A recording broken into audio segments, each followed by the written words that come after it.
In Malaysia, obviously, we know you as this tough-talking, very gravelly voice presence on the sideline. So I want to get to know you a little bit better. How do you switch off from football? I know management takes up a lot of your time, and I'm sure you're watching games even at home. But when you have a moment to spare, what does Sean Dyche do? Well, I think to find balance to being a football manager and a player, actually, when I was a player, I'm not obsessed by football. I'm obsessed by the role I play in football, but not obsessed by the game, because I think you need a break from it. So when I'm at home, I'm not constantly watching football. I'm constantly thinking about it. You can't really switch that off. That's just something, but that was the same as a player. You know there's a next performance, etc. So as a manager, there's lots going on. But I don't obsess when I'm at home. I don't sit there watching every football match. I watch key ones, of course, and that sort of thing. Behind that, I love being with my family because I live in 2 different places, so that's difficult. Love sharing time with them. Sometimes just as simple as being around them, just being in the house, just being familiar, with where I am. I spend a lot of time on the M6 and the M1, so that's kind of a break of sorts. I get a lot of work done, phone calls and catching up with people in my private life, of course, not just my business life. A lot of the simple things. I still meet my boyhood friends I've known since I was kind of 5 and 6 for a couple of beers and a curry now and again, and we tell the old stories that we've told 1,000 times, but I enjoy that simplicity. I enjoy golf. I enjoy family holidays. Pretty mundane stuff, obviously now and again we dip our toe in some good stuff because people invited some fantastic things. Burnley Football Club and the Premier League are such a big thing. We get invited to some amazing things.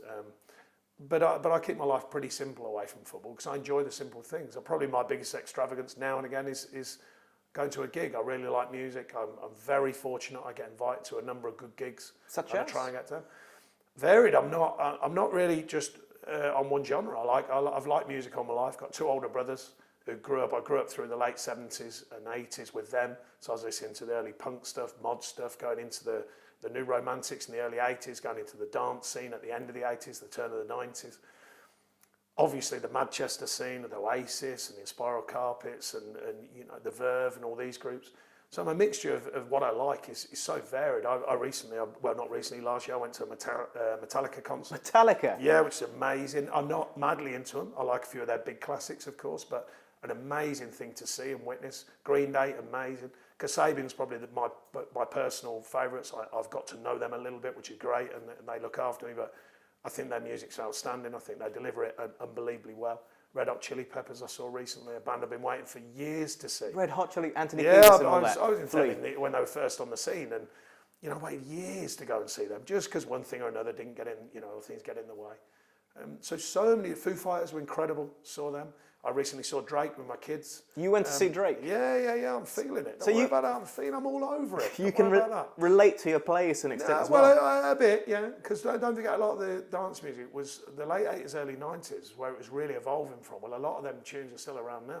So you look back, and you listen, and the players are always surprised. Oh, do you know? And I said, because it was when you weren't even born that was out. So I've got that old now. But no, I afford myself when I can to get to concerts. But like I say, a completely mixed music scene.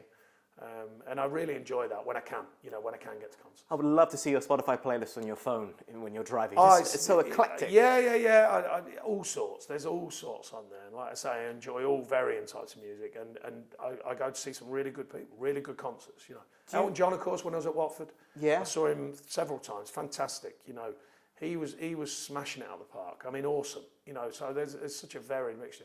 But I do enjoy my music, and when I can, with my kids and my family, we go as a group. My kids are a bit older now, so we can get them out to a bit of a later evening. So it's been good. What about TV shows and movies? Did you engage? Yeah, big on movies. Unfortunately, I don't get as much time now. Love the Marvel comics. Do you? Not the comics, sorry, the films. Movies, yeah. Absolutely love the films. Was never really into the comics as much, but love the films.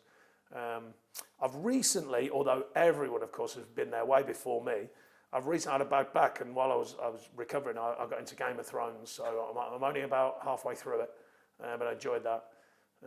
Not so much TV generally. I'm not really a big TV watcher. More films and box sets and stuff like that. So who's your 24. I mean, but that's finished. It's done. Yeah, but it's still there. It's still a classic. I'm still convinced that he's actually Jack Bauer and not Kiefer Sutherland. That's how much I like 24. Okay. I mean, that's my conspiracy theory. I can understand. So general overview, stuff like that. Spending time with the family, watching these things, and stuff like that. Do you have a favourite Avenger? You got the Tony Stark goatee going on? I like Thor. I like Thor. It's hard to go against Superman, isn't it? He can do everything. But he's not Marvel. No, oh no, good point. Oh, that's a fair one. Yeah, I just think I like that escapism. I really like X-Men as well. Okay. X-Men, I really like that. You know, all that escapism thing. Yep. I used to like that as a kid, so I think that's where it comes from. You know, them kind of films like with Star Wars when I was a kid, that was just out of this world. You know, the first time I saw Star Wars, you know, queuing all the way around the block to try and get in the cinema and all that sort of stuff. So I've probably got fond memories of that kind of, you know, out there kind of scene, you know, and I've enjoyed it ever since. Well, a final few questions, because I'm running out of time, but I did ask Virgil van Dijk this. He said that he believes, I think he said Jon Snow is going to sit on the throne.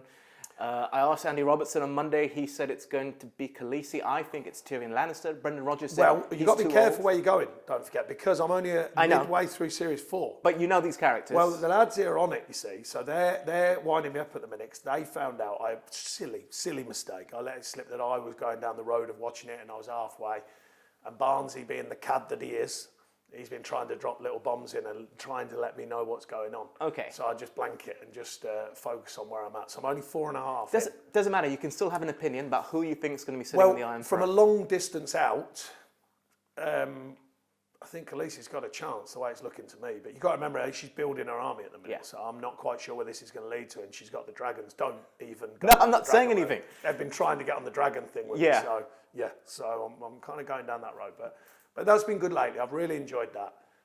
But no, films and rather than just general TV, more on stuff and documentaries. I do like documentaries as well. Yeah. Okay, it's David Attenborough's birthday today as well. Proper legend. Proper legend, he is. Proper legend.